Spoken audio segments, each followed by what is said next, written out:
relief feature. I already explained you about the Himalayas. Yesterday we discussed about the Himalayas. Now the second part is Indo-Gangetic Plains, and this is also one of the physical feature landform of our country.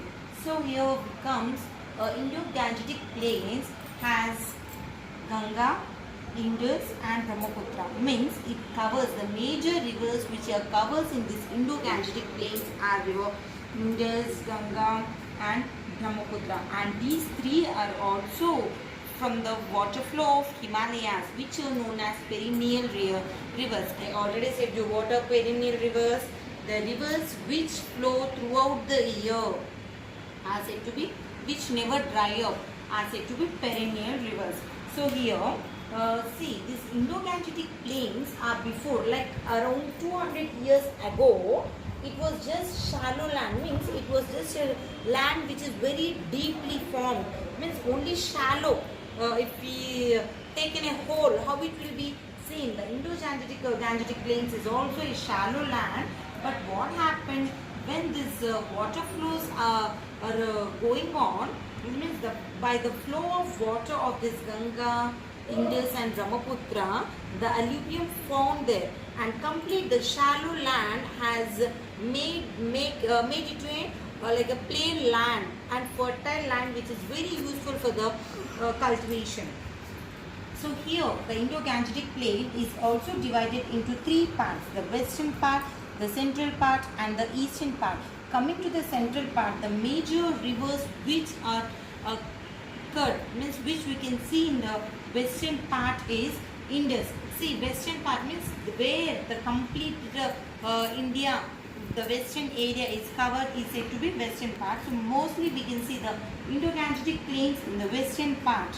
So in that western part mainly we can see Indus, and this Indus is divided into 5 tributaries, that is Jhelum, Chenab, the Ravi, the Beas, the Sutlej. These are the 5 rivers which we can see in this Indus. Means we can say that these are the tributaries, and all these are also completely are from Himalayas. So when this Indus water flow is going on, the mostly the Pakistani people will use this 80% of water and our India only 20%, because as it passes from the west side, the 80%, though the river is in India only, the 80% will be gone to the Pakistan as it was there in the west side. So we will receive only 20%, that to the areas, the states like Punjab and Haryana. And the two rivers which met together, joined together, those type of rivers that join is said to be Doab. And this one makes the soil very fertile plain which is very suitable for agriculture. So now coming to the central part. So in this central part, the central part is mostly covered with a Ganga plain, and here Ganga plain, where from where to where Ganga plain, and it goes from Ghagar to Teesta. And what are the main regions which we found in the central part? The main regions which we found in the central part is Bihar, Uttar Pradesh, Haryana, Jharkhand and West Bengal. These are the major regions in central part. And coming to the rivers, what are the main rivers? Here we see Ganga, Yamuna, and the tributaries of Yamuna we see Son and Kosi. These two are the tributaries of Yamuna river. And coming to the eastern part, eastern part is mainly covered with Brahmaputra river and Brahmaputra, and the region is said to be Brahmaputra Valley. So here all these rivers, what we are seeing in the central part, eastern part, western part, the water, the rivers are from the Himalayan rivers. The water are from Himalayas. So here the coming to the eastern part is completely filled with gravel stones, and that is not at a particular some little point. It's about 8 to 16 kilometers of width, completely filled with the stony area, and that is said to be Bhagar. And here we can see only small rivers, but here under the stones we can see, underneath the stones we can see the river flowing, and it travel around 50 to 60 kilometers, and there we can see a very wide and large river over there, which is known as Terai region. So here the water which comes from the Bhabur, this we can see some other after a few or more kilometers traveling, we can see the Terai region. We all know that Persia, as we discussed before, Himalayas, Indo-Gangetic plains, and the southern part of this Indo-Gangetic plains are said to be peninsular plateau. And what is the meaning of peninsular? Peninsular is nothing but a land which is surrounded by three sides of water, and only one side of land is said to be peninsular land. And here the peninsular land is completely filled with old crystalline, hard, igneous and metamorphic rocks, and we can also find metallic and non-metallic minerals here. And this, if you observe, see east side and west side, like if you observe east and both the sides, east, west, both the sides, if you observe, we can see the flow towards West Ghats to Eastern Ghats. It's towards West Ghats to Eastern Ghats.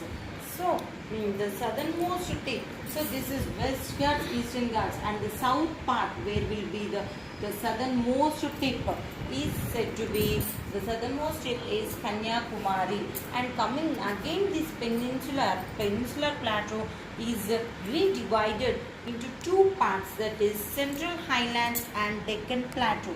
Coming to Central Highlands are covered within a dry plains which are said to be Malwa plains. And here, as it was dry plains, the irrigation is little tough for them, so they completely depends upon the tube wells. And here we can find many minerals resources. And the southern part of the Central Highlands is said to be the Deccan Plateau. The Deccan Plateau, as we discussed before, in the southern part we have the Deccan Plateau. So here the Deccan Plateau has two divisions. One is the Western Ghats and one is the Eastern Ghats. So what is the difference between both the Western and the Eastern Ghats, that we are going to see here. See, Western Ghats, it flows parallel to the west coast. See, when you observe this Western Ghats, it will be parallel to the west coast, and the height is also about 2000 meters higher. 2000 meters higher compared to the East Ghats. Its height is very more. It's around 2000 meters, and it extends up to 1600 kilometers. That is from Gudlu to Nilgiri Hills. And the most famous hill stations which we can see in this Western Ghats is like Ooty is one of the hill stations, and Dodabetta and Anemudi is the highest peaks which we can see in this Western Ghats. This is about the one part of Deccan Plateau is Western Ghats. This is about Western Ghats. And coming to the Eastern Ghats, what here we can see Mahanandi region. In Eastern Ghats we can see Mahanandi region to Nilgiri Hills we can see. And this is not continuous, means the flow of water, it's not continuous. It's divides in some places, again it will start flowing. It's not continuous, and the height is just 900 meters, whereas in the Western Ghats it's around 2000 meters, but coming to the Eastern Ghats it's just about 900 meters. And we can see the highest point, means it's not a hill station, the highest point is Aroya Kunda. This is the highest point which we found in Eastern Ghats. And the hill stations are like Nalamala Hills, Verikonda Hills, Seshachalam, where we'll have the famous Tirupati. There is Seshachalam Konda. And completely this Deccan Plateau on either the west side or the east side, both completely this Deccan Plateau is mostly filled with the black soil.